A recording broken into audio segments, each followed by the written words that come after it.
America's best days are yet to come. That's because conservatives like you know and live the values our great country was built on. The Heritage Foundation exists to make sure your voice is heard in the D.C. swamp each day, shining the light on a bright future. The Heritage Foundation stands for your values and won't give up the fight because they know you never will. Paid for by the Heritage Foundation. He's here. He's here. Now, broadcasting from the underground command post, deep in the bowels of a hidden bunker, somewhere under the brick and steel of a nondescript building, we've once again made contact with our leader, Mark Levin.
Mark Levin here. Our number 877-381-3811, 877-381-3811. You know,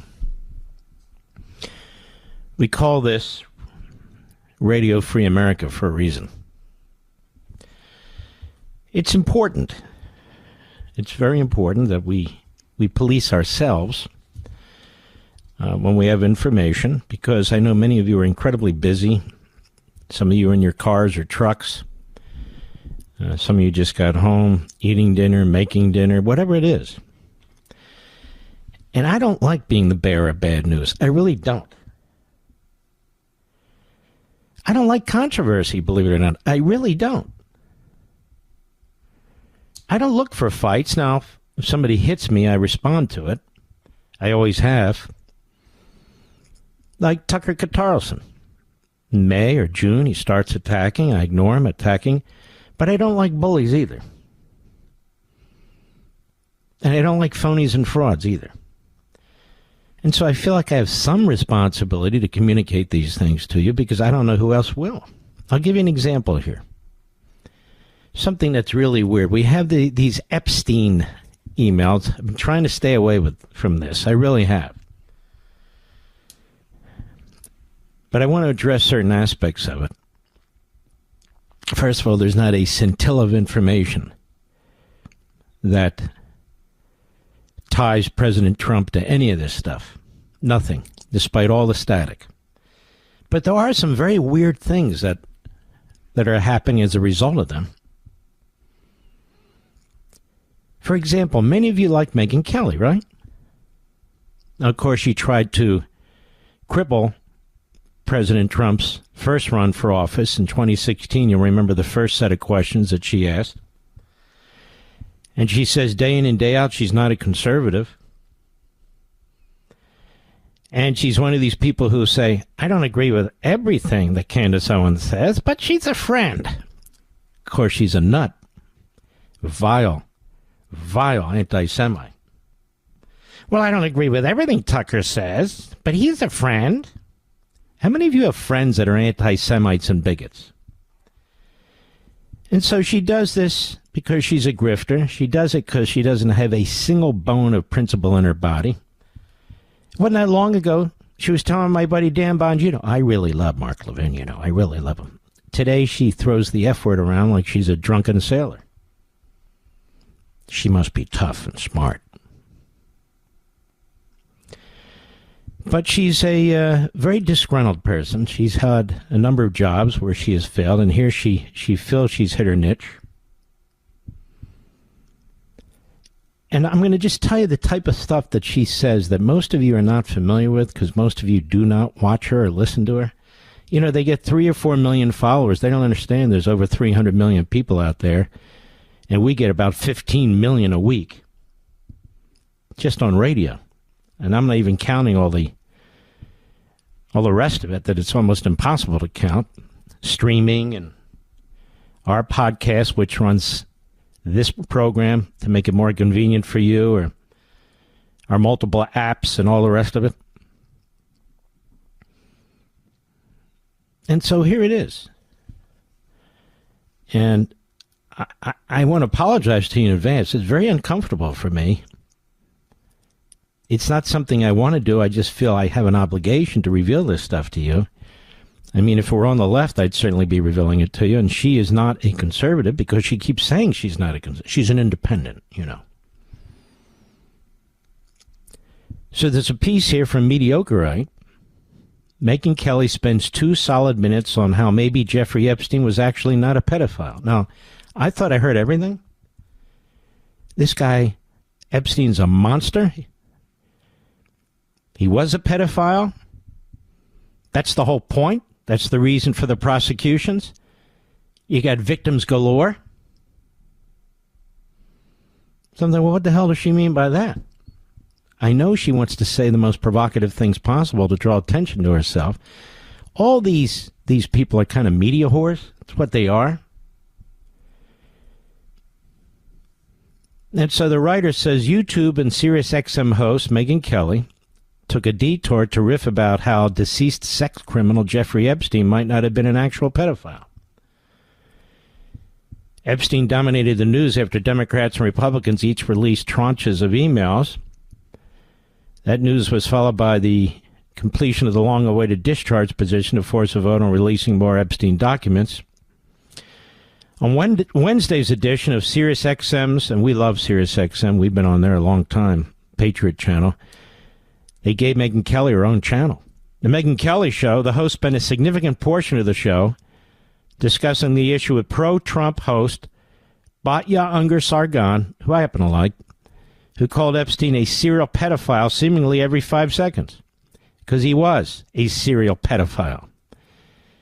But Kelly, that would be Megyn Kelly, eventually went granular on that count, exploring the, quote, difference between a 15-year-old and a 5-year-old, and claiming Epstein was, quote, into the barely legal type, unquote. I don't know, how many of you have 15-year-olds? Is that okay with you? Megyn Kelly said, as for Epstein, I said this before, but just as a reminder, I do know somebody very, very close to this case who's in a position to know virtually everything. Not everything, but virtually everything. And this person has told me from the start years and years ago that Jeffrey Epstein, in this person's view, was not a pedophile. Her guest raises her eyebrows, says, This is this person's view, who was here for a lot of this, but that was into the barely legal type.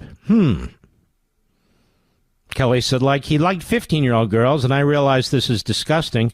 Listen to this word salad. I'm definitely not trying to make an excuse for this. I'm just giving you the facts, and that he wasn't into, like, 8-year-olds. But he liked the very young teen types that could pass for even younger than they were, but would look legal to a passerby. And that is what I believed, and what I reliably was told for many years, and it wasn't until we heard from Pam Bondi that he had tens of thousands of videos of alleged, forgive me, they used to call it kiddie porn, now they call it child sexual abuse material, on his computer, that for the first time I thought, oh no, he was an actual pedophile. I mean, only a pedophile gets off on young children abuse videos. She's never clarified it. I don't know whether it's true. I have to be honest, I really don't trust Pam Bondi's word on the Epstein matters anymore. Her guest says, or anything else. Yeah, so I don't know what's true about him, but we have yet to see anybody come forward and say, I was under 10, I was under 14 when I first came within his purview. He can say that's a distinction without a difference. I think there is a difference. There's a difference between a 15-year-old and a 5-year-old, you know? Yeah. Whatever, it's sick. Every time we start talking about Epstein, it makes your skin crawl. You're right, the whole thing is just disgusting. Totally. What do you make of this, Mr. Producer? Isn't this the most bizarre discussion? She's sick, Megyn Kelly. That whole cabal. I'm not saying it's right. I'm just saying it's different. Of course it's different, but it's still a pedophile. And why are you even... But we don't trust Pam Bondi. No. Well, whether you trust Pam Bondi or not, what's that have to do with anything? Well, it's not like an 8-year-old, you know. He's like the 15-year-old girls. Mm-hmm. And according to this report, they spent 2 minutes on this. 2 solid minutes. Just disgusting. Just disgusting.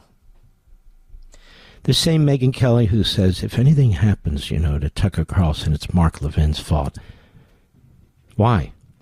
Because Mark Levin dares to mention, that Tucker Carlson seems to be an aficionado of Hitler. It keeps suggesting he supports Hitler. I've said exactly what Tucker Carlson has done. He platforms Hitler supporters, Hitler deniers, Holocaust deniers, Nick Fuentes. So this is Megyn Kelly's way of trying to intimidate me or silence me. God forbid if anything happens to any of these people. I don't want anything to happen to them. I'm not encouraging it. They seem to be encouraging it against me. So I guess, Megyn Kelly, if anything happens to me, that's on you, right? That's on you. Why doesn't Mark debate Tucker, she says. Well, let me do this to you, Megyn, and see if you would debate me. I will trash your children on radio for an hour, and I'll make sure their photos are on the internet so everybody knows what they look like. And then I'll just say, I'm just asking questions, but I'll trash them. Would you go on stage with me and debate me? Then I'll trash your faith, if you have one, and ridicule it, and go on, attacking it. Would you go on the stage with somebody? What would you debate? And yes, Tucker's obsession with Hitler supporters like Fuentes and others, and rewriting history about what happened with the Third Reich. It's funny how that doesn't draw your criticism, not once, or calling Hamas a political organization, not a terrorist organization, despite what they did on October 7th. Have you ever seen the video, Megyn? You can show it on your show. I can't show it on mine. Show it. You're disgusting. You're a buffoon. Absolute chameleon. Little cabal. Little cabal. But they have their 2, 3, 4 million followers. Oh, look at me. No, I'd rather not. I'll deal with you later, the days and weeks ahead. Just appalling. Oh, and by the way, she says, those emails, it doesn't look good for Trump. What doesn't look good for Trump, you idiot? There's no smoking gun of any kind in there. In fact, the opposite. Crazy. No? No, yes. Then we have Steve Bannon. I've warned you about this guy many times, that he's a phony and a fraud. Officially so. Officially so. So the House Oversight Committee decided if the Democrats were going to cherry pick a couple emails, they'll release thousands of them. And they did. And it shows that former White House chief strategist, that would be bloated Bannon, close ally, the White House, exchanged hundreds of emails and met at least once in March 2018 with convicted sex, that would be pedophile, Megyn, sex offender and trafficker of young girls, Jeffrey Epstein.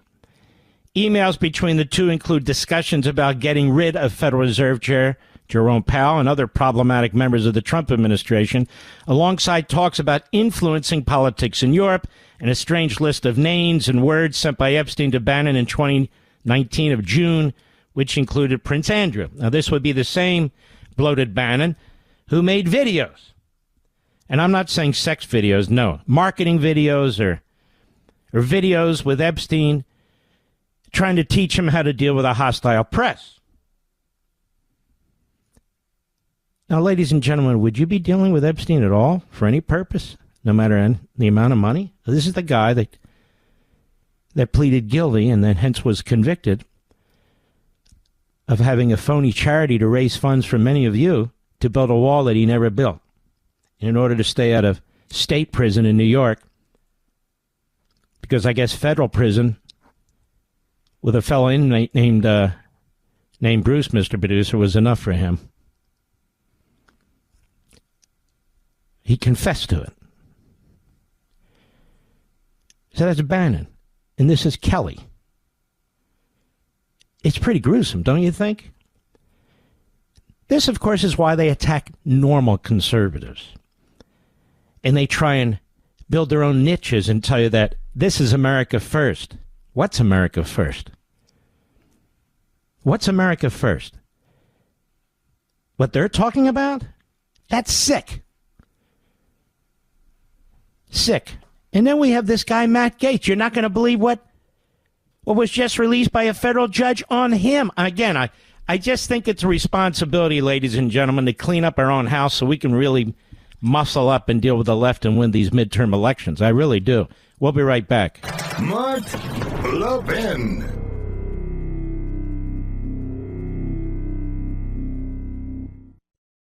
Folks, I have a question for you. Do you believe America's best days are still ahead? With the 250th anniversary of the signing of the Declaration of Independence coming up in less than a year, my friends at the Heritage Foundation are taking stock of the current situation, and they need your input. They've launched a survey on America's future to gauge how Americans feel right now about where we are as a nation and where we're headed in the next 250 years. You know, for decades, your American values have been under attack, but now, with President Trump's administration in office, we have an opportunity to turn the tide and usher in a new golden age for America. But the Heritage Foundation needs to hear from you. What policies do patriots like you most care about? What do you believe are the defining principles of America? What legacy do you believe we should pass on to the next generation? Please visit heritage.org/Levin today and share your feedback and help shape the future of America. That's heritage.org/LEVIN. Paid for by the Heritage Foundation.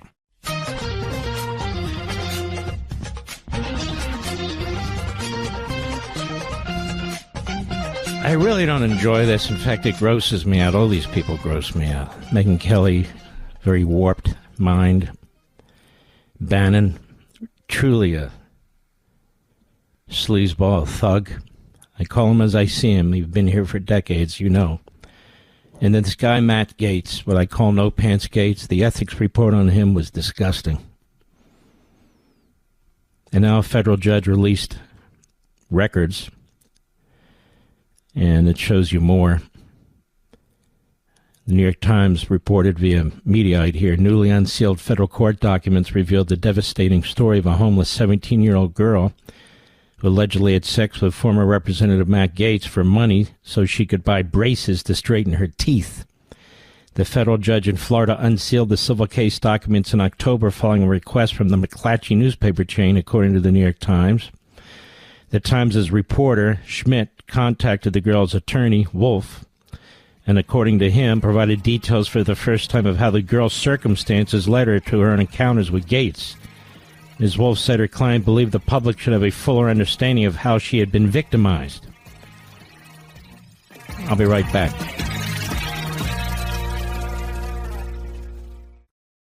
We're coming upon the 250th birthday of the United States, and it has me thinking, what will America look like 250 years from now? My friends at the Heritage Foundation want to know what you think. What policies should America prioritize? What principles should carry us into the decades ahead? As America enters a new golden age, Heritage recognizes that this is the time to take stock and to be intentional about how we shape the future of America. And they can't do it without your input. So please go to heritage.org/LEVIN and let them know what you think is important. Without patriots like you stepping up and speaking up for what you believe in, America as we know it can't survive for another 250 years. Please go to heritage.org/Levin, heritage.org/LEVIN. Take the survey on America's future future. This survey takes less than 10 minutes to complete, but it is critical for making sure that the America we pass on to future generations is an America we're proud of. Go to heritage.org/Levin today. That's heritage.org/Levin. Paid for by the Heritage Foundation.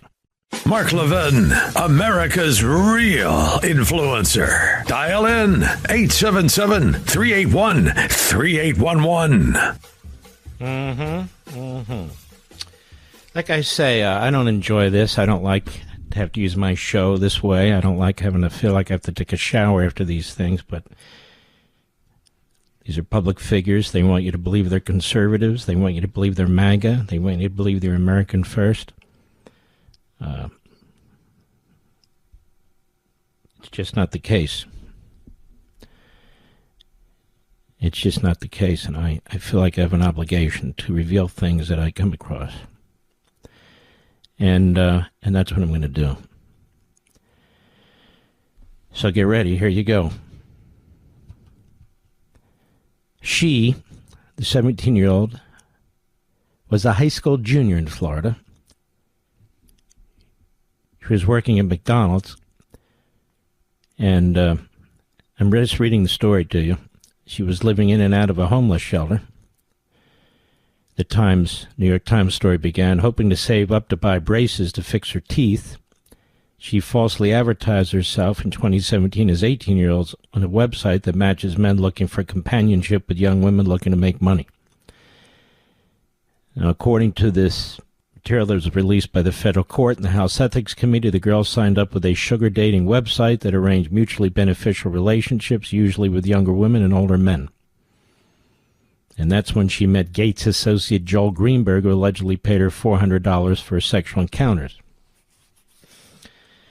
The documents continued that the girl met Gates at a party where she took cocaine and ecstasy and allegedly had sex with him twice for $400. She later told congressional investigators that she saw Gates use cocaine that night.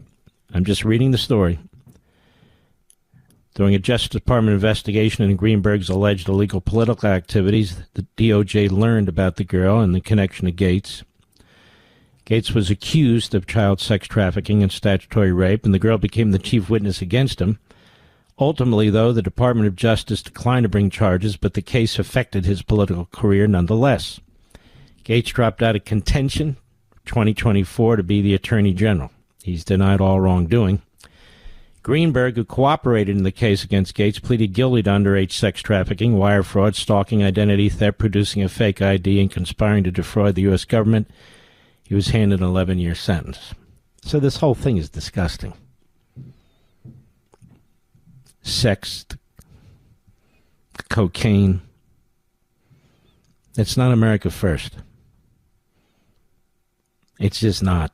And thank God he didn't become Attorney General of the United States. What a scandal that would be. Truly. It's a very long article in the New York Times. I'm not going to read it all. There's more details that would cause you to throw up, but I'm just going to leave it at that. Enough said. You can read it yourself. And then I'd say trifecta. It's over, but it's not a trifecta. Then the top of the heap of crap I've just been telling you about, this cabal, Tucker Carlson, piece by Isaac Shore. Listen to this, folks. I didn't create these things. They're all sitting there today. And these people are always talking to each other, attacking me, going online, putting stuff out on their platforms, putting out videos, because that's all they do. And he writes, Tucker Carlson has his newest target, Dietrich Bonhoeffer. Do you know who Dietrich Bonhoeffer is? I knew who he was, but let's go on. The anti-Nazi Christian evangelist, executed by the Third Reich in 1945. Anti-Nazi Christian evangelist, executed by the Third Reich in 1945. Shore writes, in the latest episode of his show, which was dedicated to denouncing Jewish American commentators Mark Levin and Ben Shapiro, this guy, Carlson, is obsessed with me and Shapiro. I don't know what he thinks he's doing. We're not going anywhere. He's not going to succeed in whatever he's trying to do. It's not going to happen. but it is never ending. It is relentless. I honestly think it's just my opinion that he's mentally unhinged. With the contrails and the demons, and ask my dogs about the demons. How do we ask your dogs, moron? It's something is horribly wrong here. He's not even a shadow of what he used to be. Okay, Carlson remarked that, quote, once you start calling people Nazis, we really have no choice but to start shooting them. To be Dietrich, that's this Dietrich Bonhoeffer, the anti-Nazi Christian evangelist. To be Dietrich Bonhoeffer and sort of reach the end of reason, or even Christianity. Bonhoeffer decided Christianity's not even, he was a Lutheran pastor, Christianity's not even, well, it's not enough. We have to kill the guy, Adolf Hitler. I'm not judging Bonhoeffer. This is how he plays games. I'm not judging him. He was a great man in some ways, but that's inevitable once we decide that people are Nazis. So he's attacking this poor man, this anti-Nazi Christian evangelist who tried to take out Hitler with some others. For trying to take out Hitler, saying he was anti-Christian, part of an anti-Nazi German resistance movement. And so conservatives and others poured out of their websites and their homes and their offices and just started posting. For instance, Banshee, great website over there, Red State website, very conservative and solid. He says, why are you not focusing on Democrats? Also, Bonhoeffer was evil for trying to kill Hitler and stop World War II. Utter stupidity at best, something far more devious at worst. See, everybody's starting to think this guy, something's not right. David Harsanyi, fantastic writer, conservative, writing in the Washington Examiner. Now, if Bonhoeffer wanted to kill baby Churchill, the real villain of World War II, according to Tucker, might have approved, right? Now, Bonhoeffer's the bad Patricia Heaton.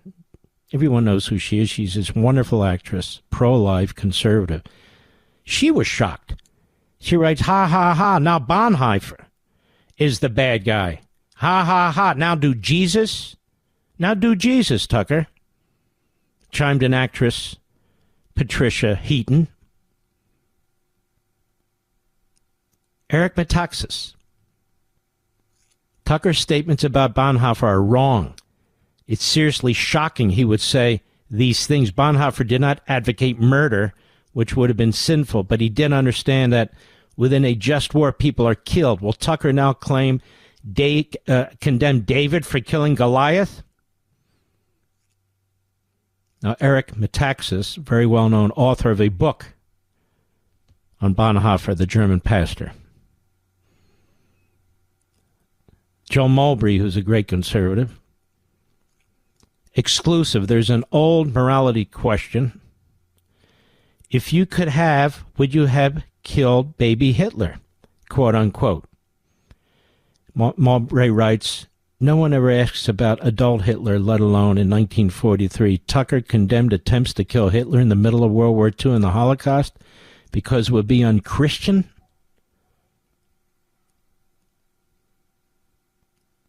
The wonderful Ted Cruz. And we need more senators and congressmen to speak out. I mean, their silence is really ridiculous. Wow, stunning. Who in their right mind would side with Adolf Hitler over Bonhoeffer? Exactly. Catherine Jean Lopez, fantastic lady at National Review, been there forever. Seriously, you look away from your phone for a few hours and it all gets more ridiculous. Bonhoeffer now, I pray for his kind of courage. Josh Howerton, Bonhoeffer's attempted assassination of Hitler wasn't a deviation from Christianity, it was an application of it. Biblically, quote, just war, Romans 13, Augustine, Aquinas, had been declared on a man committing demonic genocide, and Bonhoeffer acted out of those convictions. Yael Jacobi. Tucker Carlson goes full mask off and argues that killing Hitler is bad and condemns Dietrich Bonhoeffer, a pastor who tried to assassinate Hitler during World War II, Who gains with Tucker's complete obsession defending the worst people on earth? Megyn Kelly, I think. Daniel Mael. Tucker's revisionism is so unserious, it collapses under the weight of the simplest fact. Pastor Bonhoeffer's faith is what compelled him to stand against Hitler, not what forbade it. Saul Sadaka. Tucker Carlson's mass slips further. Dietrich Bonhoeffer was a great man in some ways, he says, but reached the end of reason or even Christianity when he tried to kill Hitler. These ghouls are trying to make people believe in nothing so they can make them believe in anything. David Burge, those of you who might be familiar with him, brilliant man, he has as his emoji a guy with a massive pipe. He writes, ironically, Hitler killed Hitler, which presents a sticky moral conundrum in Tucker's otherwise flawless Christian theology. So now Tucker's reaching the point where people are mocking him, humiliating him, and wondering if he's just unhinged. Tucker Carlson loses his mind, condemns Dietrich Bonhoeffer for trying to kill Hitler. Ariane Wexler. This is Tucker Carlson saying Dietrich Bonhoeffer was a bad guy for trying to assassinate Hitler at the height of World War II. I hope Megyn Kelly and Matt Walsh defend this next. Full context of Bonhoeffer heroic sacrifice, something Tucker would never understand, below. Rebecca Heinrich, she's fantastic. I've had her on TV before. She says, Carlson is on a mission to delegitimize our World War II heroes. Why? To tear down Americans' understanding of ourselves and our role in the world during and after victory over the Axis? He's trying to accelerate the breaking of the order. It's his entire objective. My view is he's trying to destroy MAGA so he can replace with some kind of a hideous ideology. Stephen Crowder. Yes, America is for Americans. Believing so does not make you a Nazi. Yes, Hitler was bad and Bonhoeffer was correct in believing so. This is the real world. Mainstream right-wing sentiment. Twitter is no longer the real world. Then it goes on. I think he did a whole hour on me. I didn't watch it the other night. And Ben Shapiro, he's really... I don't know what he's doing up there in Maine. He needs to keep busy. But something is cracked. I mean cracked. And you look at this whole cabal I just mentioned today. This is all right there. I didn't create this. I didn't concoct it. How do you ignore it? Bannon with the endless Epstein communications. Gates with the documents that are released. Well, he didn't know she was 17, 18. That's not even the point. Megyn Kelly, spending 2 minutes debating what a pedophile is. 15 is different than 5. I think we know that. 15 is different than 8. I think we know that too. But that's not the issue. 15 is 15. And God knows what Epstein was up to. Maybe he was with an 8-year-old or a 12-year-old or whatever. Well, the source I know says she doesn't. Okay, good for you. And Tucker Carlson. I mean, how many more people is he going to platform? How many more excuses is he going to make for the Third Reich? And then Megyn Kelly, a lawyer? Well, if something happens to him, Levin, it's your fault, so F off and F you and F this and F that.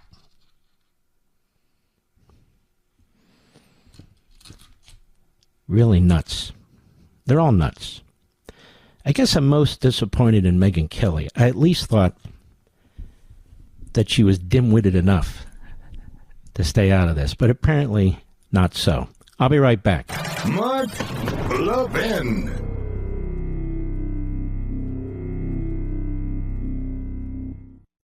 Folks, I have a question for you. Do you believe America's best days are still ahead? With the 250th anniversary of the signing of the Declaration of Independence coming up in less than a year, my friends at the Heritage Foundation are taking stock of the current situation, and they need your input. They've launched a survey on America's future to gauge how Americans feel right now about where we are as a nation and where we're headed in the next 250 years. You know, for decades, your American values have been under attack, but now, with President Trump's administration in office, we have an opportunity to turn the tide and usher in a new golden age for America. But the Heritage Foundation needs to hear from you. What policies do patriots like you most care about? What do you believe are the defining principles of America? What legacy do you believe we should pass on to the next generation? Please visit heritage.org/Levin today and share your feedback and help shape the future of America. That's heritage.org/LEVIN. Paid for by the Heritage Foundation.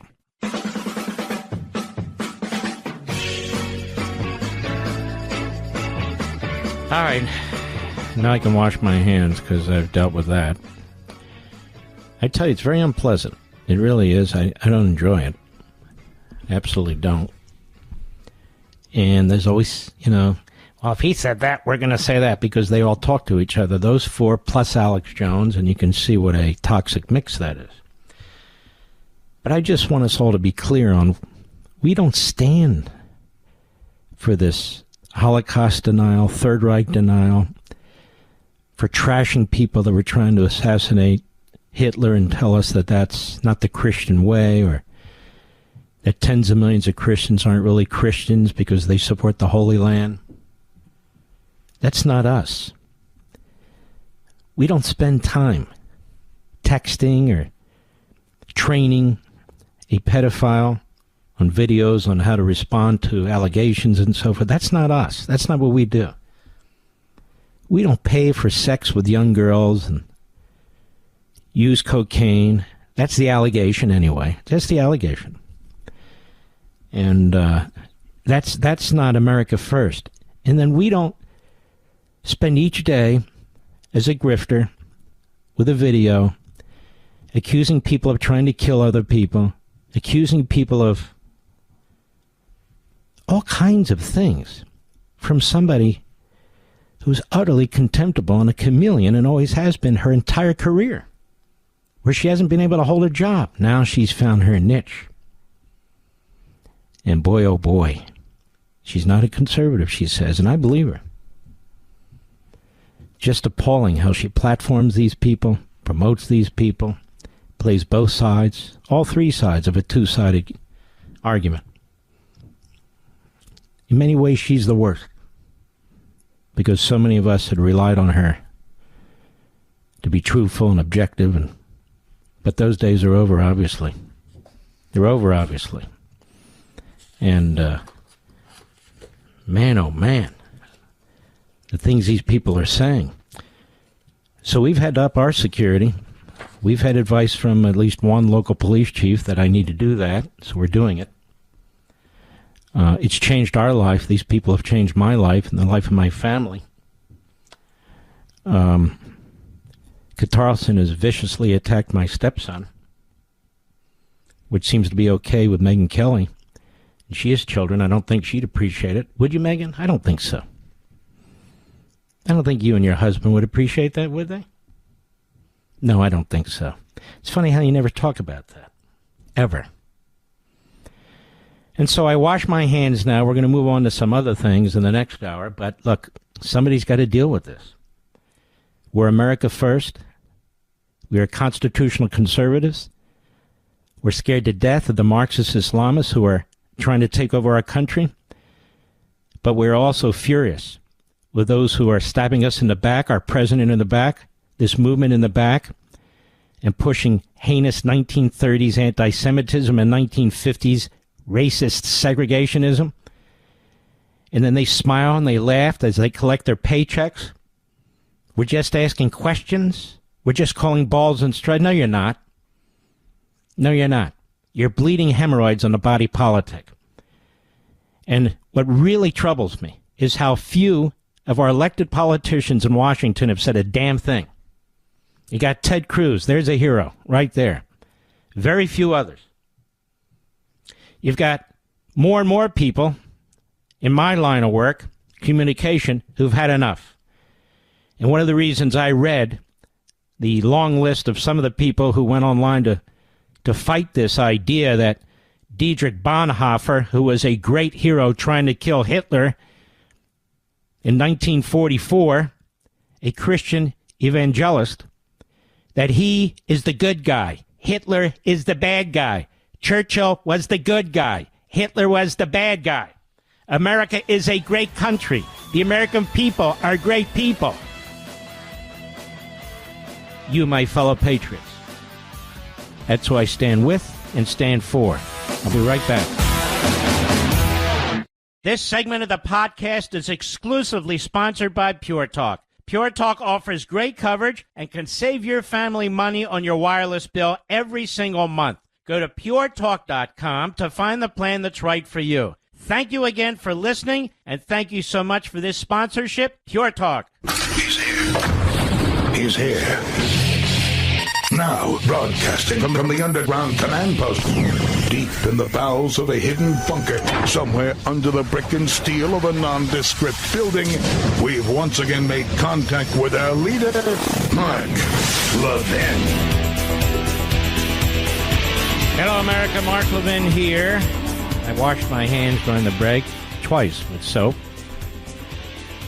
to get these folks away from us, but I needed to reveal it so you know when you're paying to listen to them and telling your family and friends about what they say, you know what you're dealing with. And these are people who are literally trying to destroy this president, the MAGA movement, the conservative movement, and undermine us for the next election. Very much like the Marxist Islamists. They want to bring the system down, they want to burn it down, and then replace it with some kind of paleo-conservative, if you will, model, which is very foreign to our country and our belief system. Just remember the foundings and the framers. Just remember we're going to be celebrating 250 years since the beginning of the revolution, actually the signing of the Declaration of Independence, more accurately, 1776, July.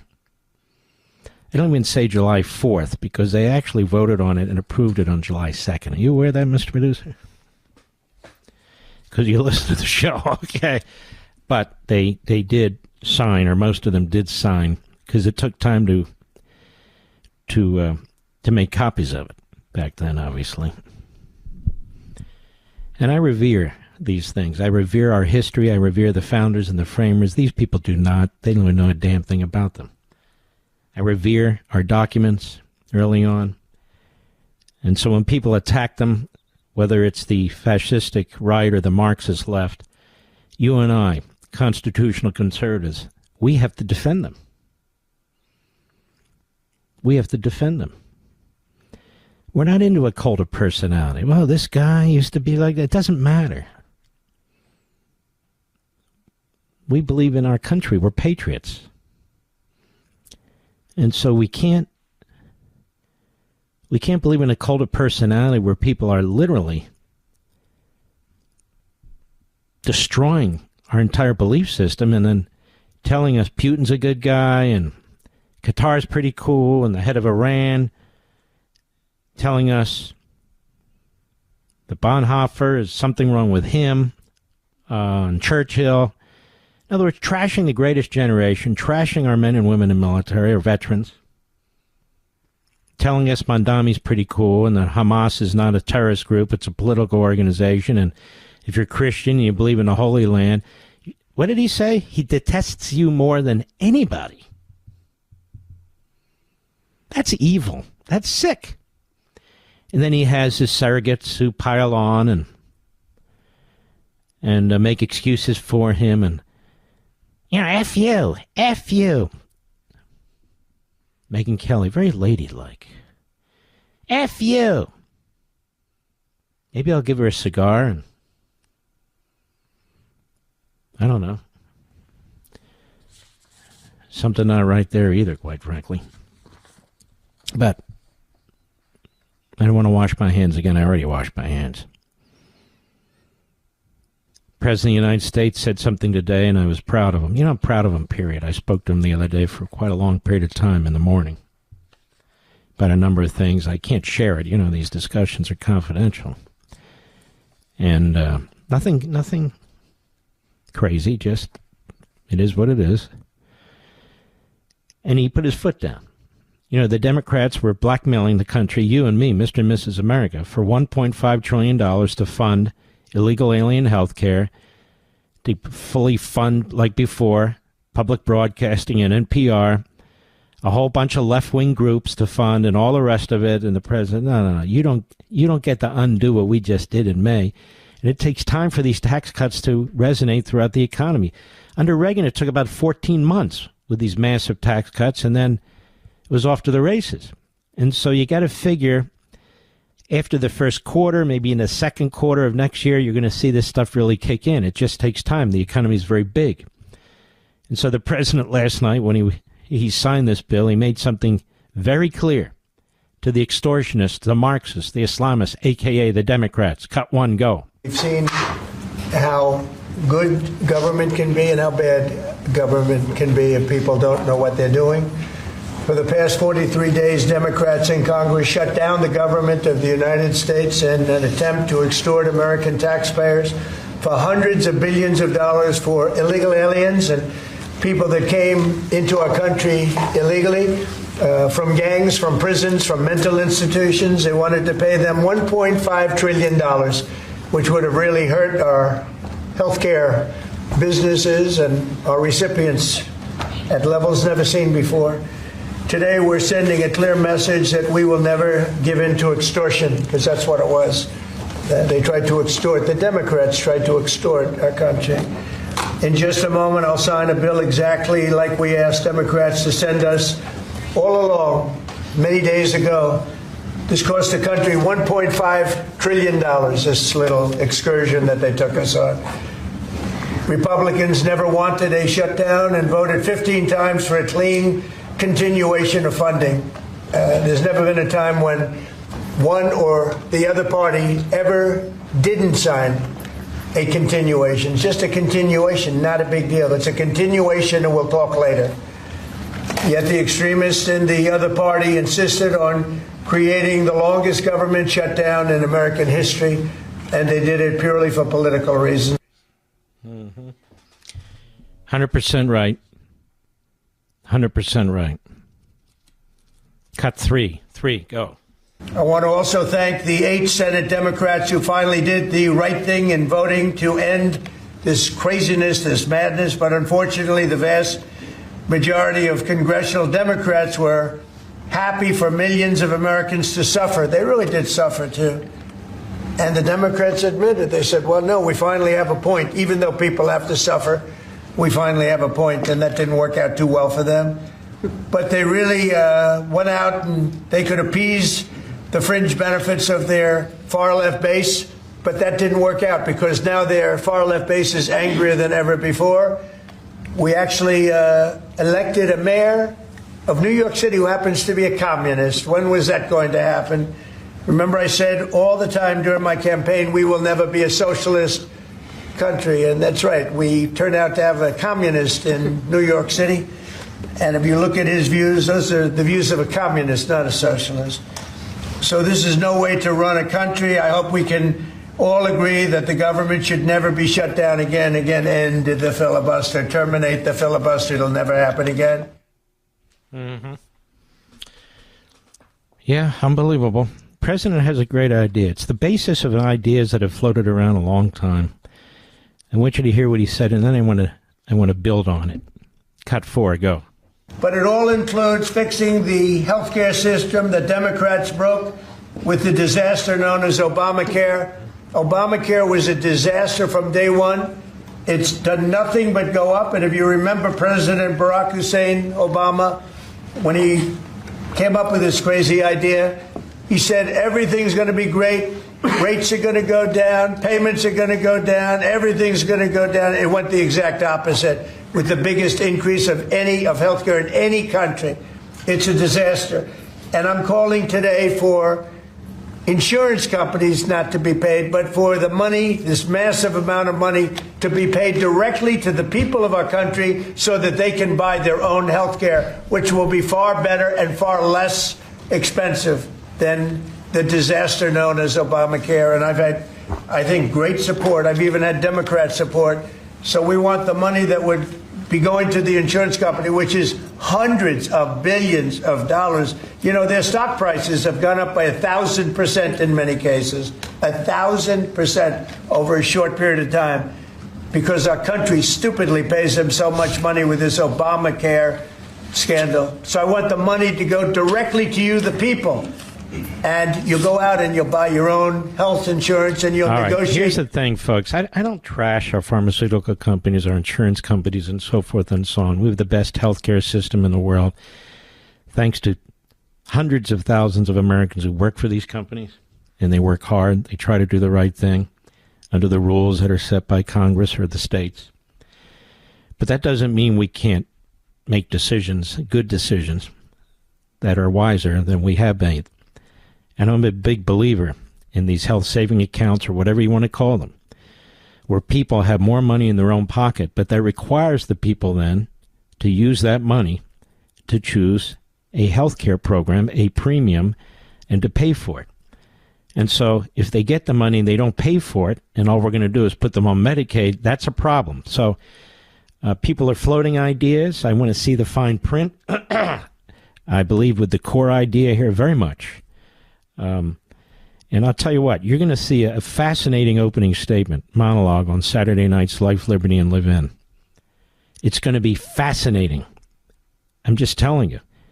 Because I take on this issue of affordability, I look at the various states and cities, and I lay certain information out that I think, as a result of my doing it on my TV show on Fox, that now the Republicans will know better how to make the case for affordability, not massive government, not Marxism, not fascism, but for good old-fashioned conservatism. I think you're going to love it. I really do. I'll be right back. Mark Levin.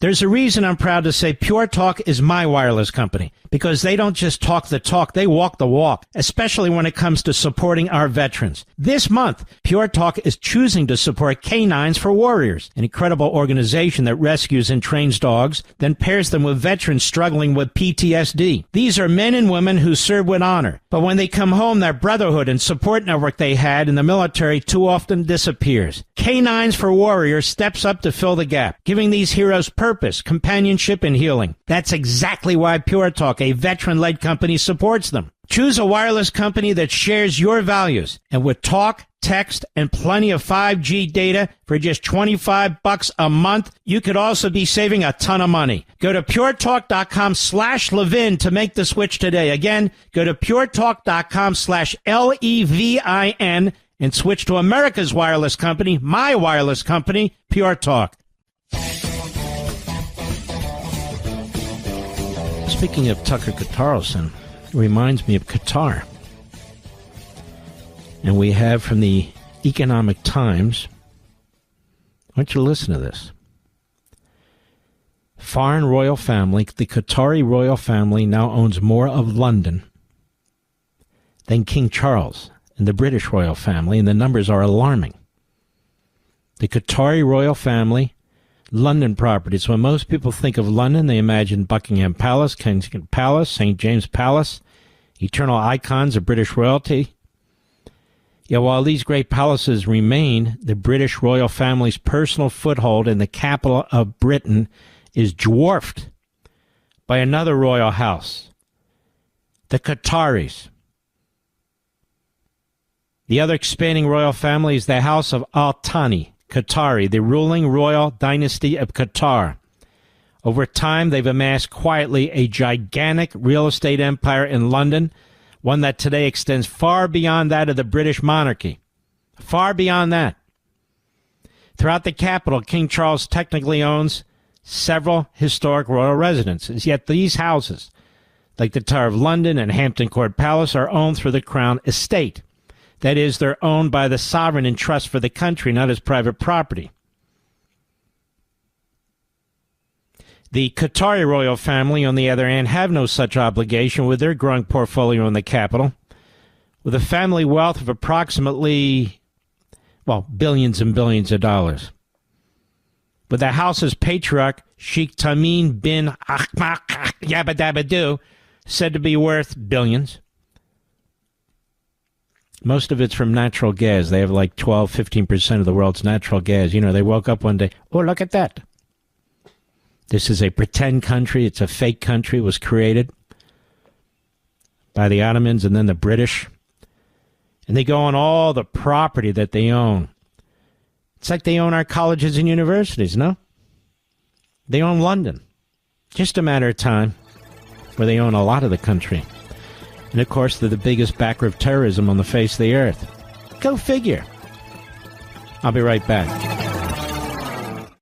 There's a reason I'm proud to say Pure Talk is my wireless company, because they don't just talk the talk, they walk the walk, especially when it comes to supporting our veterans. This month, Pure Talk is choosing to support Canines for Warriors, an incredible organization that rescues and trains dogs, then pairs them with veterans struggling with PTSD. These are men and women who serve with honor, but when they come home, their brotherhood and support network they had in the military too often disappears. Canines for Warriors steps up to fill the gap, giving these heroes purpose, companionship, and healing. That's exactly why Pure Talk, a veteran-led company, supports them. Choose a wireless company that shares your values, and with talk, text, and plenty of 5G data for just $25 a month, you could also be saving a ton of money. Go to puretalk.com/Levin to make the switch today. Again, go to puretalk.com/LEVIN and switch to America's wireless company, my wireless company, Pure Talk.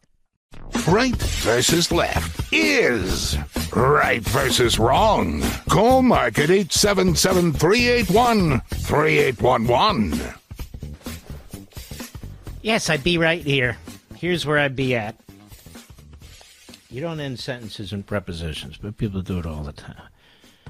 Where are you at? You don't need to say, where are you at? You've already said, where are you? Right, Mr. Producer? Where you be?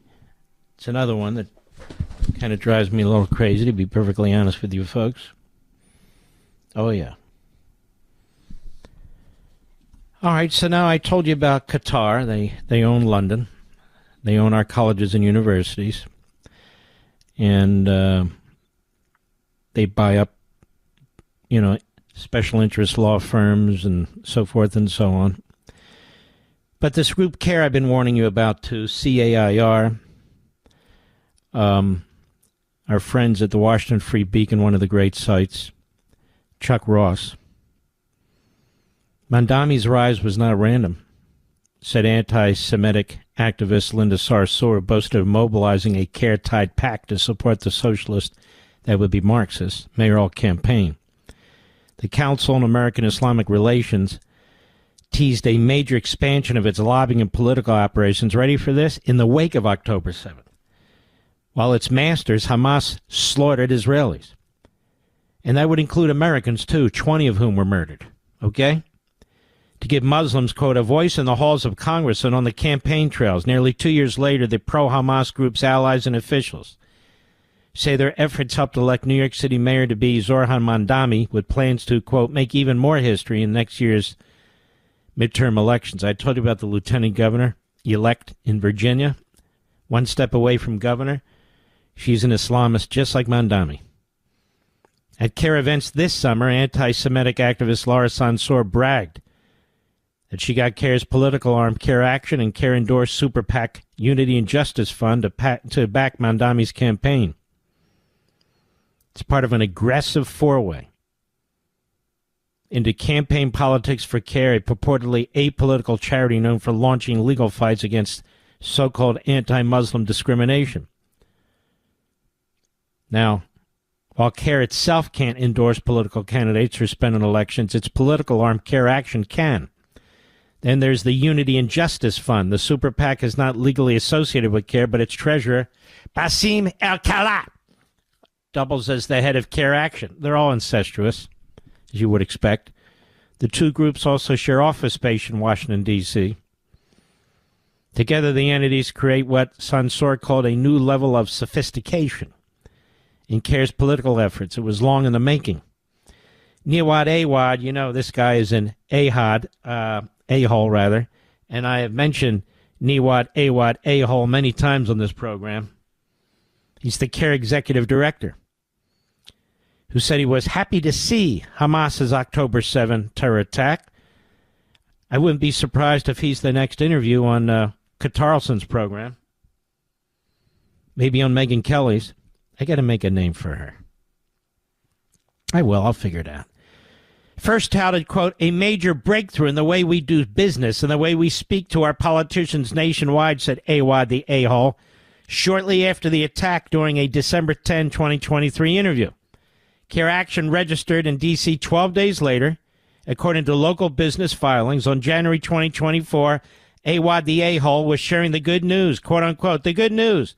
We're expanding our C4 lobbying and PACs so that we can give you a voice not only in the halls of Congress, but also on the campaign trails. Yay! Yay! Democrat Party is desperate to have their support. The C4 was a reference to CARE Action, which is registered as a 501c4 nonprofit. Awad the a-hole talks of PACs.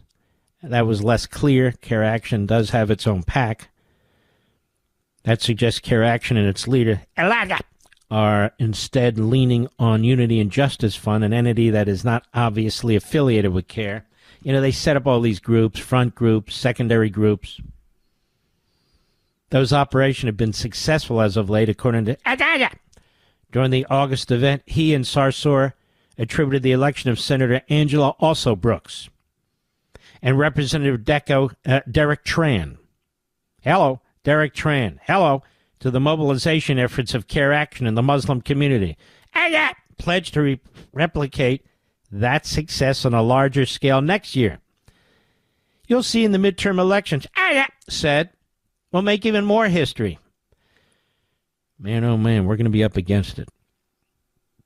I take nothing for granted, America. The article goes on about all these slip and fall Islamists and their billionaire backers. Hey, the billionaires, we don't want the billionaires, except our billionaires, the Soroses and the Gateses, the Buffetts, our billionaires. Excuse me, cholera. Yes, yes. I'm sick of that old man, to be perfectly honest with you. Bernie Sanders.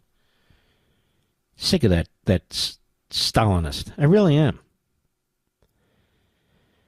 And so, I meant to get to this yesterday. I'm trying to pull together all this stuff.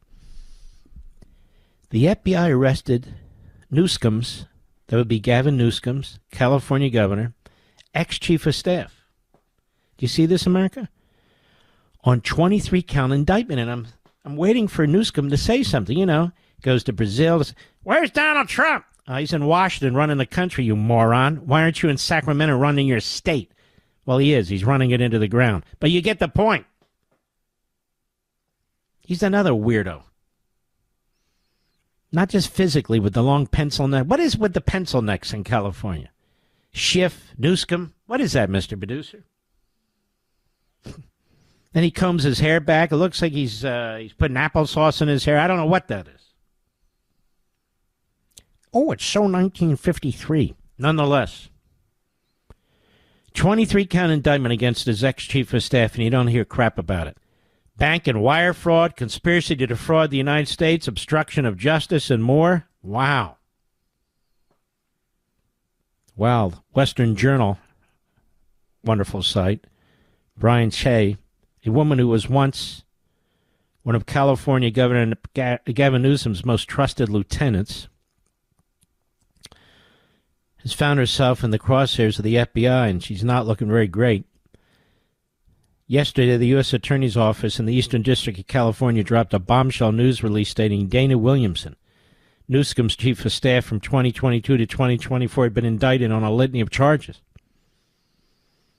The 53-year-old Williamson has been charged by a federal grand jury with conspiracy to commit bank fraud, wire fraud, conspiracy to defraud the United States, obstruct justice, subscribing to false tax returns, making false statements.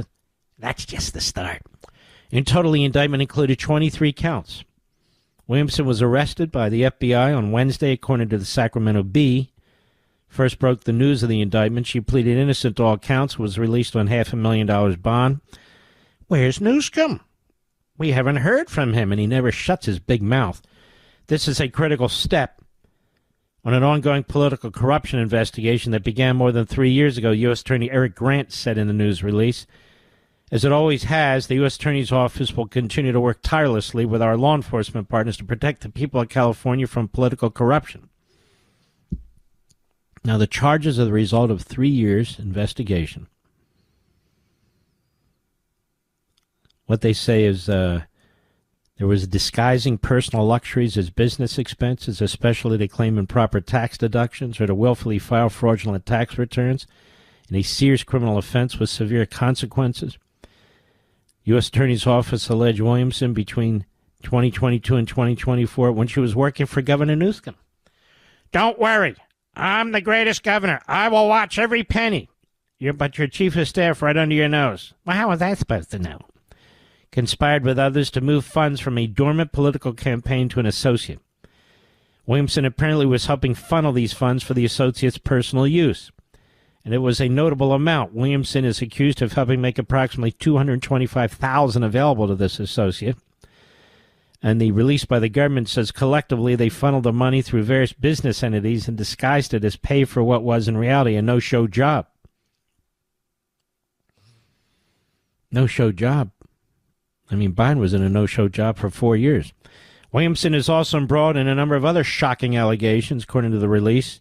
And this was hand-picked a person by Governor Newsom. He knows what to do. Just because the Palisades burned to the ground, just because there's no water, just because there's illegal immigrants on every corner, just because that speed train they were building was a black hole for billions and billions of dollars, just because they have the highest taxes, just because they have the highest gasoline prices, just because, doesn't mean it's his fault.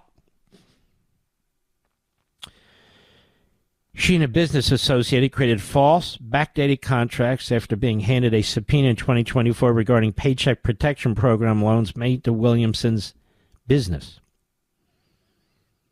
You know, she might want to get an advisor. There's a guy out there who's, you know, he confessed to committing fraud against people in a charity, taking money from, among others, little old ladies. He said he was going to build a wall, but never did. And that would be, of course, Bloated Bannon. Obviously, he didn't do all these things, but he did something. So he's giving advice to Epstein.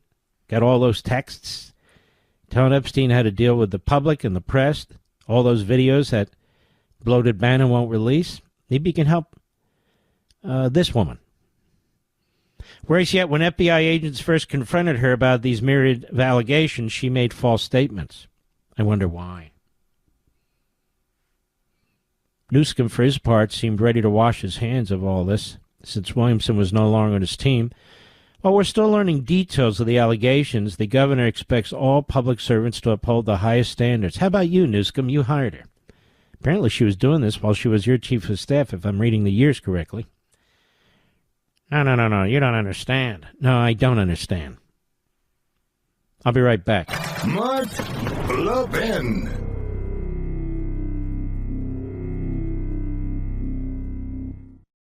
There's a reason I'm proud to say Pure Talk is my wireless company, because they don't just talk the talk, they walk the walk, especially when it comes to supporting our veterans. This month, Pure Talk is choosing to support Canines for Warriors, an incredible organization that rescues and trains dogs, then pairs them with veterans struggling with PTSD. These are men and women who serve with honor, but when they come home, their brotherhood and support network they had in the military too often disappears. Canines for Warriors steps up to fill the gap, giving these heroes purpose, companionship, and healing. That's exactly why Pure Talk, a veteran-led company, supports them. Choose a wireless company that shares your values, and with talk, text, and plenty of 5G data for just $25 a month, you could also be saving a ton of money. Go to puretalk.com/Levin to make the switch today. Again, go to puretalk.com/LEVIN and switch to America's wireless company, my wireless company, Pure Talk. We're having a good time here, America. Aren't we? I think we are. I be back here. Yes, I be. By the way, all this talk about, look what Donald Trump has done to the East Room of the White House. My God, he's actually building a ballroom there. What in the hell? And it's not costing the taxpayers one penny. Now, the White House has had many iterations. Different presidents and first ladies doing different things. And they need a ballroom. And really, what's the ballroom for? State dinners, big occasions, so they don't have to put a big white tent like they're having the Barnum and Bailey Circus on the South Lawn. And so women who wear high heels won't find themselves 3 inches into the mud. There's nothing wrong with this. There's nothing ahistorical about it. It's just another thing the Democrats do. They like to destroy things, but when the president is actually building something, they go nuts. But if I may, while we're on the subject, Barack Milhouse Benito Obama, he's still very busy building his library. He's been building it for a long time. I'm sure it's going to have a whole section on Mao and Lenin, Trotsky and Stalin, Marx and Engels. It'll be fantastic. Have a whole section on racist America. Oh, yeah, it'll be unbelievable. It'll be a great library.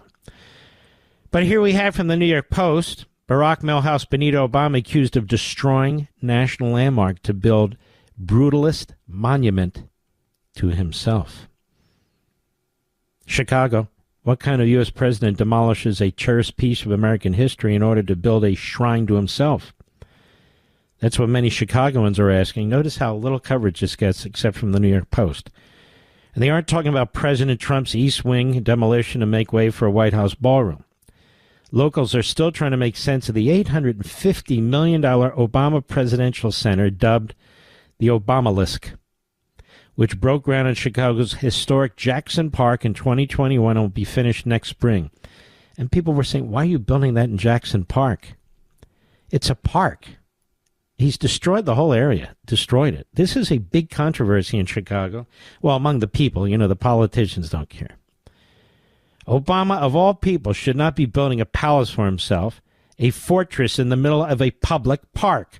It's just contrary to what I thought he believed in, renowned Chicago architect Graham Balcani, a self-described progressive liberal, told the Post.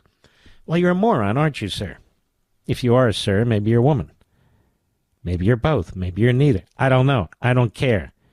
Boy, is this ugly. Right in the middle of, I'm telling you, it is ugly. So many people in Chicago, unfortunately, didn't want to speak truth to power, especially when that power was Obama. Now, while many neighborhood residents who recently spoke to the New York Post gave the Presidential Center, not a library, a hesitant thumbs up, plenty of Chicago historians, preservationists, and architects remain outraged. I always see it as a cenotaph, a tombstone, a crusader fortress in brutalist style, said W.J.T. Mitchell, an art historian at the University of Chicago. You know what it looks like? A big, unfinished tower of cinder blocks, Mr. Producer. You see it? That's all it looks like. It's a hulking 240-foot-tall beige concrete and stone-clad tower. That's what it is. It's not a beautiful building, he says. It monumentally violates the spirit of the democratic urban park, which it stands, designed by visionary architect Frederick Law Olmsted. But the Obama Foundation gobbled up 20 acres of the protected and landmark Jackson Park. They took this park. It's funny. He's running around, that's a monument, that's a national park, stealing private property all over the country. And then for him, he takes a park, and in the middle of the park, they build this grotesque artifice. Anyway, the park huddled next to Lake Michigan was designed by Olmsted, the man who, alongside Calvert Vaux, designed New York Central Park. For the 1893 Chicago World's Fair, a nation-defining event credited with putting modern Chicago on the map. And Obama takes this 20 acres and builds this monstrosity. I don't know. Some of you may live in communities where they sort of have this skydiving thing where it's inside. Have you seen these things, Mr. Producer? they're built like, they're just a weird shape, and they're there, and you're like, what the hell is that? But you can skydive it. That's what this thing looks like. The Obama Foundation's actions are at odds. Okay, it goes on and on. He doesn't care. For the people. And then Michelle Obama dares to talk about the east side of the White House. There we had our organic garden where Barack was growing, marijuana. Cabbage. Yeah, while they destroy this historic, this fantastic park in Chicago. I'll be right back.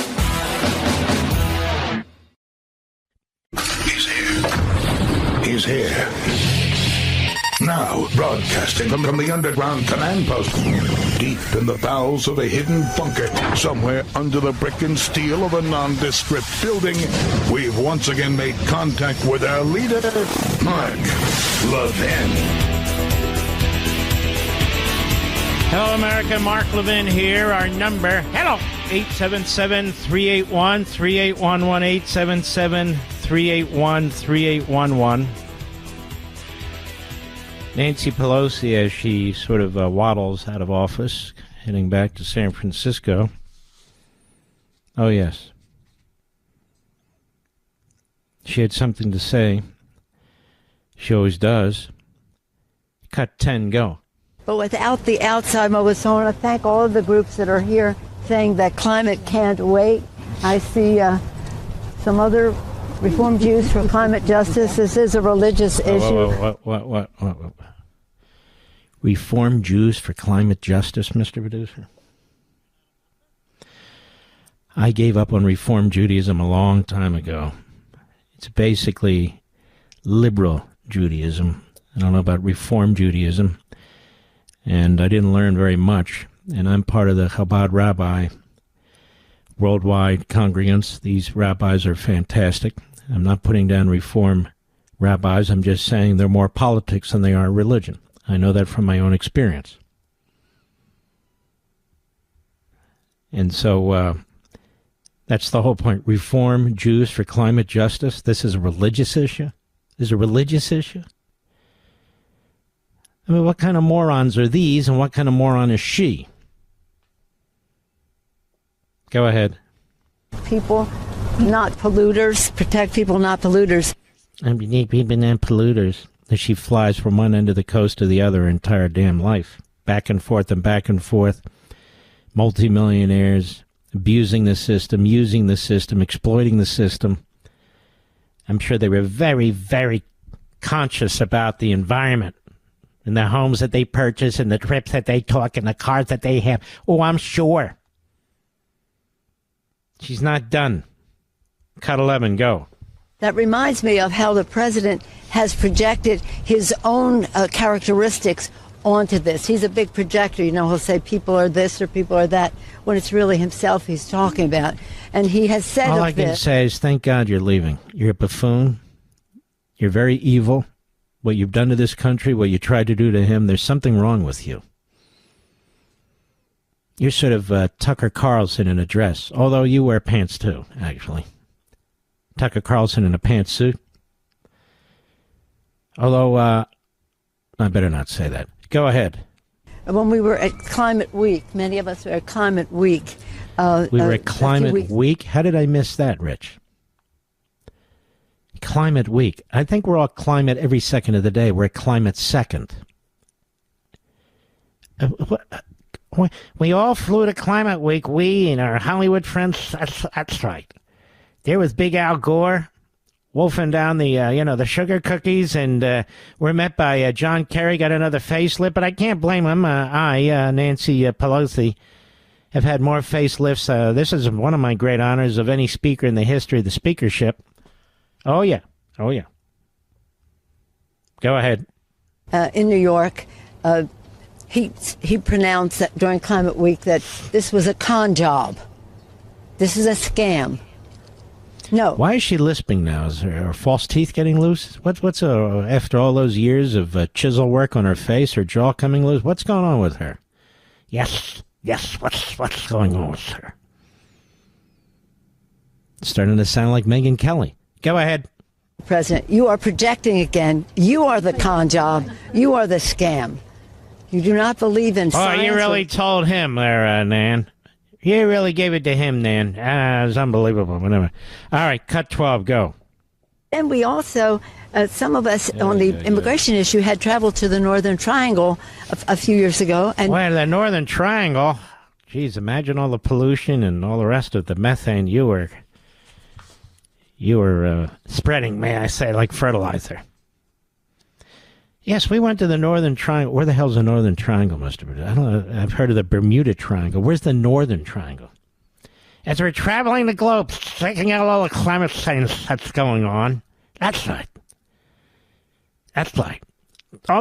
Barney Frank's still around. She sounds like Barney Frank. Anybody remember Barney Frank? All right, go ahead. What we found there is one of the reasons people were migrating to the United States is what has been mentioned, and that is Medicaid, free Medicaid, free this, free that, open borders. You think they're sitting here, climate change. Let's all run to the United States. Does that have to do with anything? We did a worldwide junket. I mean, fact-finding trip, and we found one of the reasons all these people are coming to America is climate change. You got climate change right now. It's called California, where you got that schmuck of a governor who doesn't know how to turn the water on, who doesn't know how to turn the fires off. Oh, yeah. He's done more to affect climate change. Go ahead. The people couldn't farm, so they didn't have a job, and they didn't have the food. That's right. That's climate change. The people couldn't farm, and it's because of the changing climate that we have to fix. And the way we fix that is, you see, to reduce the size of our economy, to limit the amount of progress that we have, economic progress. You know, here's the thing. They can't make up, but the commies can't make up, whether it's Pelosi or Mueller, they can't make up their minds. Do we have too much stuff that's not properly redistributed? Or do we not have enough that's not properly redistributed? Which is it? Which is it? Go ahead. Reduce. Hence, they were coming to the United States. So shut up, hence. Shut up, and shut up again. By the way, her daughter's running for state senate. Oh, yeah. Running for state senate. Sure, she'll be fantastic. No, I don't think she will, actually. Let's see here. What else? We got the Epstein files. I'm sick of that already. I'm sick of it. First of all, let me ask you, what files are they talking about? Do you know, Mr. Producer? I did all kinds. The Epstein file, what are they, in a file cabinet? What files are they talking? Release the Epstein files. What files? You know, the files. Well, are they hard files? Are we talking about things on hard drive? What are we doing? I don't know. The files. We want the files. We want all the files. And if you don't give us all the... What files? Whose files? Who has the files? Who has the files? Oh, yes, the files. The Epstein files. Well, what do they consist of? Emails and texts? Then they're not files. Just get the hard drive, get the computer, get the software. No, I want the files. Now, we want to see if Trump's in there. No, first of all, if Trump was in there, don't you think they would have leaked by somebody by now, the Biden regime and the Injustice Department? There's some little cretin over there in the bowels of the Department of Justice, right? Don't you think they would have leaked already? Or if the Democrats said, no, what do they have on Trump? Nothing. This is the Russia hoax all over you. It's the Epstein hoax. What are you trying to cover up, Levin? You and the Jews. This would be Carlson with the backing of Megyn Kelly. You and the Jews. Epstein is a Jew. You're covering up the files, the Epstein files. No, I don't know what files. Yes, you do. All you Jews, you know what the Epstein files are. Is it Epstein or Epstein? I don't know. I never. Yeah. See that? Making excuses. You guys always stick together. Epstein files. Where are the files? I don't know. Ask Bannon. He's got the video. Bannon? That fat slob, he can't keep anything straight. Why do you think he confessed to a felony? Well, I mean, I don't know. What else do we have? Summer Lee. Oh, this one's unbelievable. Summer Lee is the Congress idiot from Pittsburgh. Great city, great football team, great baseball team, great history, and they elect this moron. Radical kook. Radical kook. Summer Lee. What kind of name is Summer Lee, Mr. Producer? Is that kind of, what's the idiot on The View? What's her name? I forget her name. That we can never pronounce? Oh, Sunny Hostin. Is Sunny like the fallback name or Summer the fallback name if the first name's too... Open your mic. What's her real name? I believe Asunción. Oh, I don't know if can you say that a little louder, please? Asunción. Yeah, I think Sunny's probably better. But they shouldn't call her Sunny. They should call her Depressing. Because that's what she is. Another nitwit. But anyway, Summer Lee on MSLSD yesterday. I thought they changed the name. What did they say? MS Now? Something like that? Yeah, MS Now, right? That's right. MS Now. We want the files. What files? We don't know. We want them now.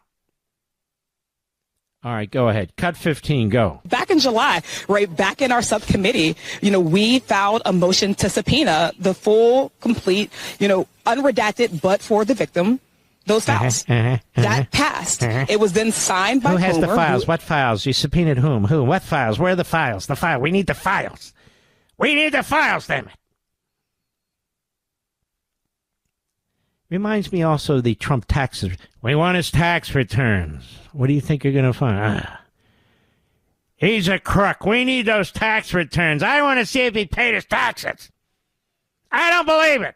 Want the tax return? Which one? All of them. We want them all. You don't have a right. Yes, we do. And some guy leaks them, and they look at them, and they're perfectly fine. And then they're released, and they look and they're perfectly fine. You don't even hear about Trump's tax returns anymore, do you, Mr. Producer? But we want the Epstein file.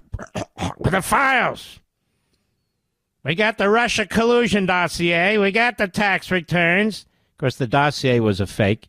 Tax returns are fine. We want the Epstein files now. Go ahead. Oversight Committee, and that was then turned over to... Shut up, you idiot. I'll be right back. Mark Levin.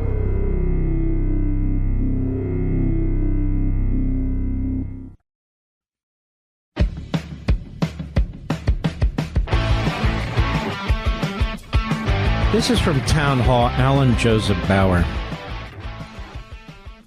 I want you to listen to the great site. The chief muckety-muck there is our friend, Katie Pavlich. He says, it's hard for me to write the bit below, but it has to be done. The now ex-head of BBC News, one Deborah Turnus, sent the following message to her colleagues. The Spectator reported the same 9 months after the fact. Quote, this is the head of the BBC. Quote, hi, everybody. I wanted to write to you following the publication of the Peter Johnson review in Gaza, How to Survive a War Zone. It's not been an easy time. Why? Jews, Jews, Jews, Jews, Jews. For completeness, Jews, Jews, and Jews. And I want to take this opportunity to tell you that I'm incredibly proud of the work we do every day calling Israel a rogue state that's committing war crimes and ethnic cleansing and mass murdering Palestinians. I'm quoting this.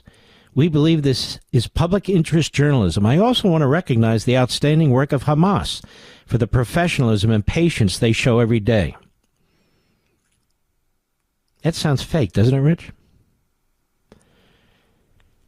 He says, I wish, the columnist, that I were making up the above quote, but it comes from the woman who until this week ran the BBC's news department.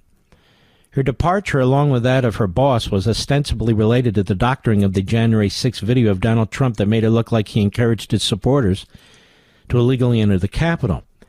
Where do you start with such a message? I think that even Dr. Joseph Goebbels would raise an eyebrow to see Jews 8 times as the source of all problems. Her praise of Hamas? Her claim of mass murder of Palestinians when Hamas's own numbers show that 90% of those killed were its members or associates? The Jew and Israel hatred contained in this little note is extraordinary, yet she felt no qualms about sending it out to large newsrooms. Are there no Jews in the newsroom? pro-Israeli, non-Jews? I don't know how the Spectator got the message, but apparently the BBC staff was on board with their boss's goal of demonizing Israel and praising the poor, saintly Hamas terrorists. My wife watched a recent interview with a released Israeli hostage and couldn't sleep from the horror stories he told about the quote-unquote professionalism and patience of his tormentors. I mean, this seems like almost AI, doesn't it, Rich? It's unbelievable. Don't show this to, the you-know-who group that I've been condemning, rightly so, in our country. Oh, they'll run with this. See this? We're not the only ones. I previously mentioned, he said, that I once had a high school biology teacher who did science experiments at college to make some side money. One involved wearing glasses that made everything upside down. He said that initially he had powerful headaches and could not move as he couldn't figure out how the ceiling was beneath him. Eventually, the brain righted the picture, and if he took off his glasses, everything appeared upside down. If your moral coordinate system says the Jews are always evil and the Palestinians can only be right and good, then everything flows from there, Tucker. Just as those who love a certain person may not want to see his failings, so the head of the BBC News Division could not cut the Jews a break or see evil in Palestinians raping and murdering young Jewesses. If Jews are evil, then they deserve all the pain and suffering October 7. If the Palestinians are poor unfortunates, then their actions were merely a cathartic release of pent-up misery inflicted by the Zionist pigs. You can put anything on a coordinate system. At Harvard, I took one class in economics. That was really enough. The professor was a big shot and missed class here and there, so he would send in a feminist or Marxist to give a lecture in his place. I always felt that they were bending everything in the world in order to make it fit their defective worldviews, and thus it has always been at the BBC. I remember after suicide bombing in Jerusalem in 2004, I walked near the site of the mass murder. BBC reporter was there and was begging people to be interviewed. Everyone avoided him because earlier in the Intifada, the BBC had shown its colors as being pro-terrorists and anti-Israel. A young Palestinian woman had detonated a bomb at the entrance to a grocery store and killed a young Israeli woman, so the BBC ran side-by-side profiles of the women, plural, which made Israelis vomit. The good news is that in 20 years, God willing, Israel will be Jewish, and UK will be a satellite of Pakistan. The Harvard Crimson also got the memo that it's open season on Jews. It ran an article with the title, Ethicist, Should I Let Go of My Zionist Friends? The author described himself as a Jewish and anti-Zionist student. What he apparently means to say is that his mother is Jewish and he's no fan of the state of Israel. All Zionism means is the state of Israel. But he really does contradict himself, he says. Our prayers and the Old Testament writings never stopped talking about Jerusalem and the land of Israel. His comment would be the equivalent of a person stating that he's a human being, but has a frog brain. Does his human body trump his brain that thinks about catching flies and jumping into a pond? Sure, the author, Mr. Mundano, may well be Jewish and thus deserving of all of the rights, privileges, and challenges associated with the job. But to claim he is Jewish and anti-Zionist because Israel is not his cup of tea is nonsense. There is no Judaism without Zion. And those frauds who dress Orthodox and go to Iran to dance with the Ayatollahs are hated across the board by all sectors of the Jewish world. And he goes on beyond what I have time to read. But the BBC,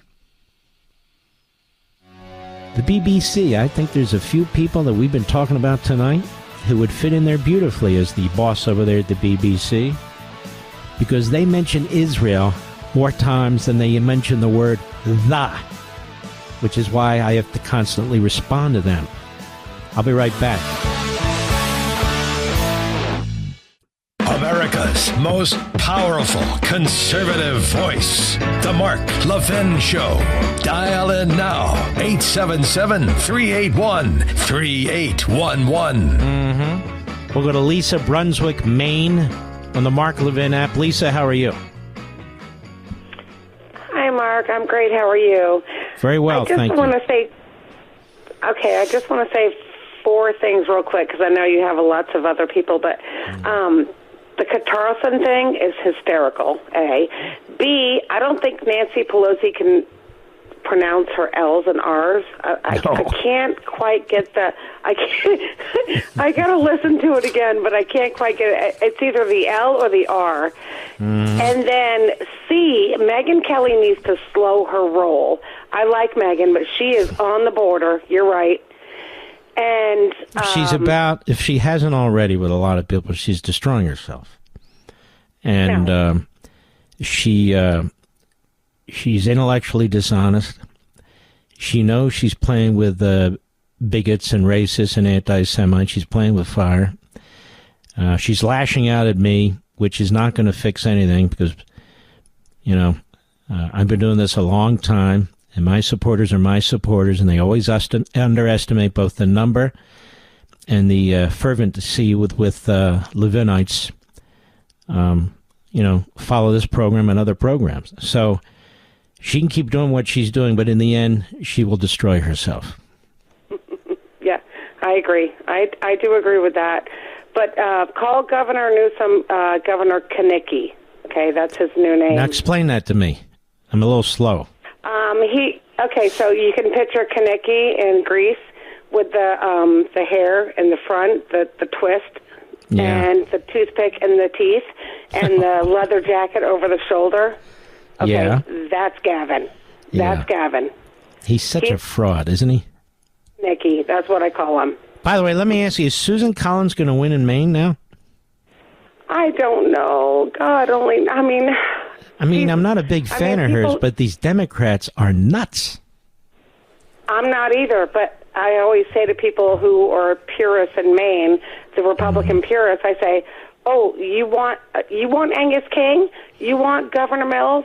Yeah, okay, you're so right. I'm afraid in the primary, if she can be knocked off with a solid conservative who knows how to speak and run, okay, that's great. But otherwise, these Democrats are nuts, absolutely crazy. By the way, Maine is so beautiful. I've been saying it for years because she's the best we have. I mean, I know it's not perfect, but she is the best we have. And we're going to be looking at an Angus King and a governor. Well, wait a minute, but Tucker Carlson could run for the Senate now. Isn't he a resident in Maine? Oh, dear God, do not. Sure. I can see it now. Oh, no. Bigots for Tucker. That would be pretty cool. I think, you never know. All right, Lisa, you're great. Thank you. I don't think you've ever called before. Thank you for calling. Much appreciated. Yeah. He can run from Maine. He could run for office or run from office, one or the other, Mr. Producer. I don't know. But could be interesting. I lost my place. Hold on, America. I'm trying to get it back. Here we go. Oh, yes. Casey Hunt. If you really want to see stupid people, make sure you turn on CNN. Like Casey Hunt. She's on with Jasmine Crockett. And yet, Casey Hunt is smarter than Jasmine Crockett. And to her credit, was trying to hold Jasmine Crockett's high. Look at this. Go ahead. We saw at the top of the show a number of, at the time, Donald Trump surrogates and supporters, including his son and his vice presidential nominee, say that the Epstein files should be released. Obviously, there was a Democrat who was president at the time, Joe Biden. Why were Democrats not louder at that time about this release? So a couple of things. Number one, you had pending litigation. So we're not the ones that went out making some campaign promises. In fact, the vast majority of Democrats had been campaigning on things such as affordability. I know that Kamala Harris... Affordability. Don't forget my monologue. Saturday night. You're going to learn a lot of cool stuff. And it should help defeat Democrats who keep running on affordability. Because affordability and Democrat are like oil and water. Go ahead. So that people wouldn't necessarily be stuck in a mortgage for 50 years. But instead, she wanted to make sure that they could have $25,000 down payment so that they can move into homes. This is a woman who wants to be senator of Texas. Hope she runs. She won't be senator of Texas because Texans are smart. They're not going to elect an imbecile to the United States Senate. There's a lot of imbeciles in there already, but Texas won't contribute to that. Go ahead. Make life overall more affordable. So we were focused on the bread and butter issues. Who is we? We were focused on the bread and butter issues.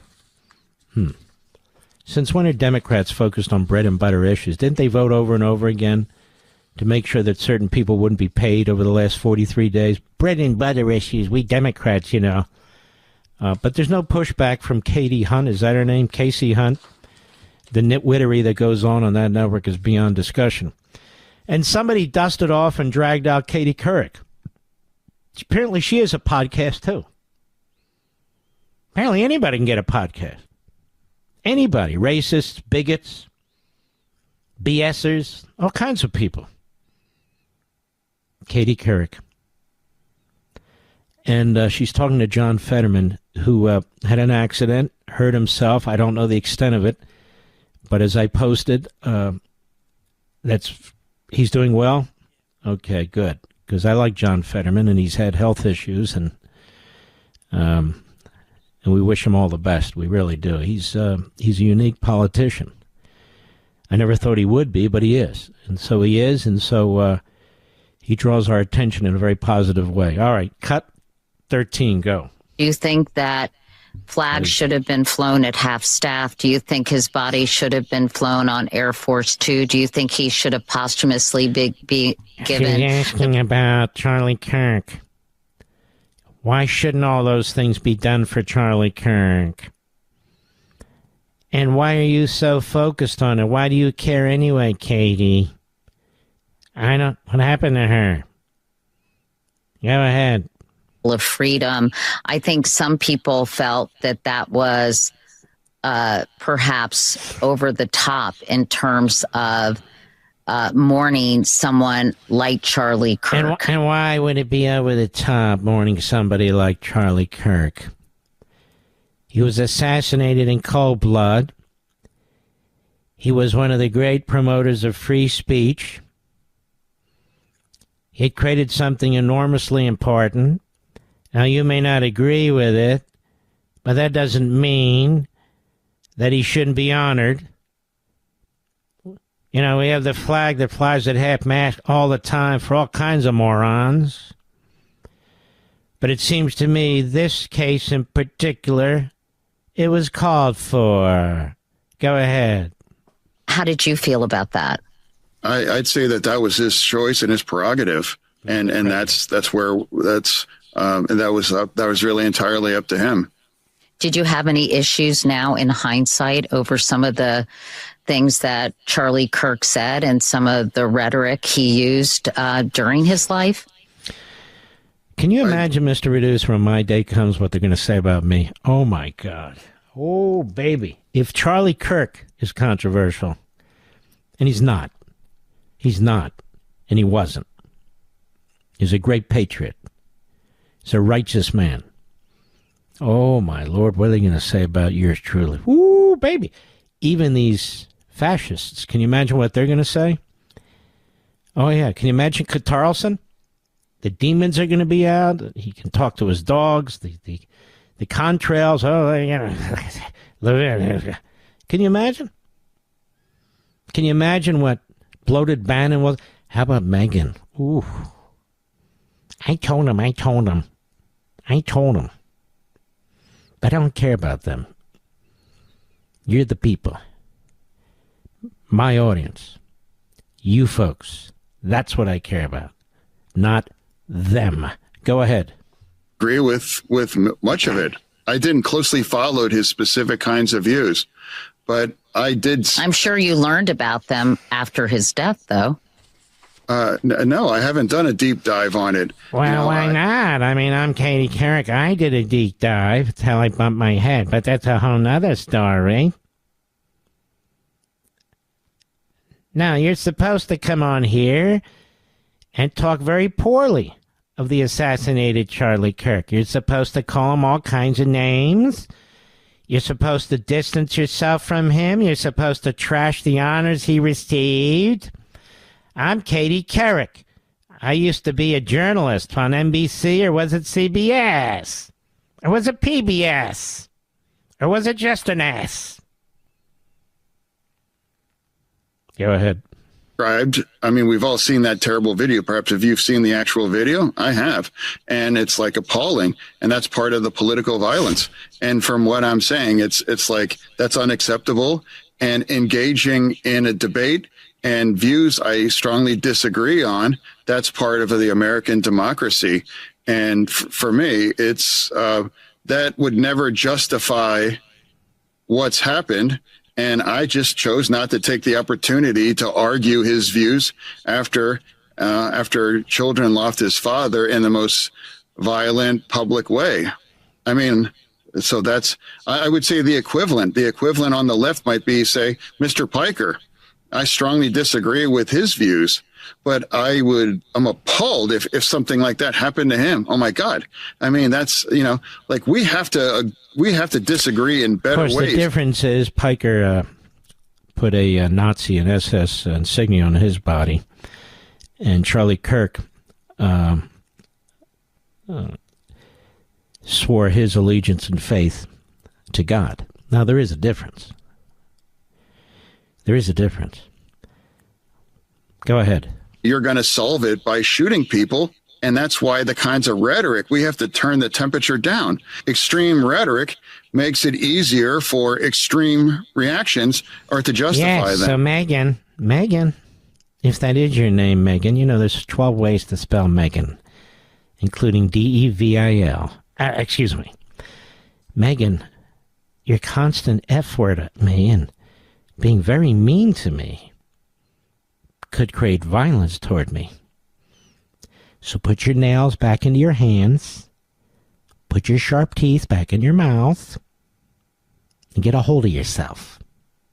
Go ahead. People might say Charlie Kirk's rhetoric was extreme. Oh, I think that's the conversation that happened. Well, I think that's the conversation we're going to end right here as I deplatform you from this program. You, as you try and destroy a man's reputation who was murdered in cold blood, who had a fantastic reputation, a fantastic character, who was a believer in God, a believer in his faith, and contributed so many positive things to this society, including free speech, which you, Katie Couric, have never understood, being the propagandist you've always been. I'll be right back. Mark Levin.